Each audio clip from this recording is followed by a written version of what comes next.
2 Kings chapter 6.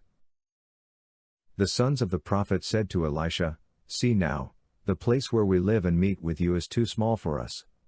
Please let us go to the Jordan, and each man take a beam from there, and let's make us a place there, where we may live." He answered, "Go." One said, "Please be pleased to go with your servants." He answered, "I will go." So he went with them. When they came to the Jordan, they cut down wood. But as one was cutting down a tree, the axe head fell into the water. Then he cried out and said, "Alas, my master! For it was borrowed." The man of God asked, "Where did it fall?" He showed him the place. He cut down a stick, threw it in there, and made the iron float. He said, "Take it." So he put out his hand and took it. Now the king of Syria was at war against Israel, and he took counsel with his servants, saying, "My camp will be in such and such a place." The man of God sent to the king of Israel, saying, "Beware that you not pass this place, for the Syrians are coming down there." The king of Israel sent to the place which the man of God told him and warned him of, and he saved himself there, not once or twice. The king of Syria's heart was very troubled about this. He called his servants, and said to them, "Won't you show me which of us is for the king of Israel?"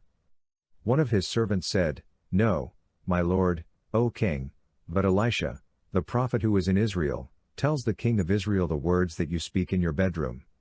He said, "Go and see where he is, that I may send and get him." He was told, "Behold, he is in Dothan." Therefore he sent horses, chariots, and a great army there. They came by night and surrounded the city. When the servant of the man of God had risen early and gone out, behold, an army with horses and chariots was around the city. His servant said to him, "Alas, my master! What shall we do?" He answered, "Don't be afraid, for those who are with us are more than those who are with them." Elisha prayed, and said, "Yahweh, please open his eyes, that he may see." Yahweh opened the young man's eyes, and he saw, and behold, the mountain was full of horses and chariots of fire around Elisha. When they came down to him, Elisha prayed to Yahweh, and said, "Please strike this people with blindness." He struck them with blindness according to Elisha's word. Elisha said to them, "This is not the way, neither is this the city. Follow me, and I will bring you to the man whom you seek." He led them to Samaria. When they had come into Samaria, Elisha said, "Yahweh, open these men's eyes, that they may see." Yahweh opened their eyes, and they saw, and behold, they were in the middle of Samaria. The king of Israel said to Elisha, when he saw them, "My father, shall I strike them? Shall I strike them?" He answered, "You shall not strike them." "Would you strike those whom you have taken captive with your sword and with your bow? Set bread and water before them, that they may eat and drink, then go to their master." He prepared a great feast for them. After they ate and drank, he sent them away and they went to their master.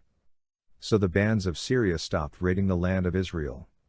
After this, Ben-Hadad king of Syria gathered all his army, and went up and besieged Samaria. There was a great famine in Samaria. Behold, they besieged it until a donkey's head was sold for 80 pieces of silver, and the fourth part of a cob of dove's dung for 5 pieces of silver.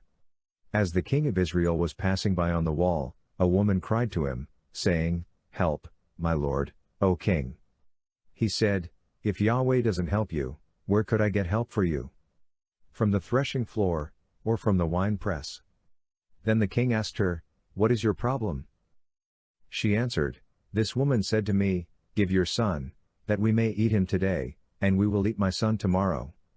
So we boiled my son and ate him, and I said to her on the next day, 'Give up your son, that we may eat him,' and she has hidden her son." When the king heard the words of the woman, he tore his clothes. Now he was passing by on the wall, and the people looked, and behold, he had sackcloth underneath on his body. Then he said, "God do so to me, and more also, if the head of Elisha the son of Shaphat stays on him today." But Elisha was sitting in his house, and the elders were sitting with him. Then the king sent a man from before him, but before the messenger came to him, he said to the elders, "Do you see how this son of a murderer has sent to take away my head? Behold, when the messenger comes, Shut the door, and hold the door shut against him. Isn't the sound of his master's feet behind him? While he was still talking with them, behold, the messenger came down to him. Then he said, Behold, this evil is from Yahweh. Why should I wait for Yahweh any longer?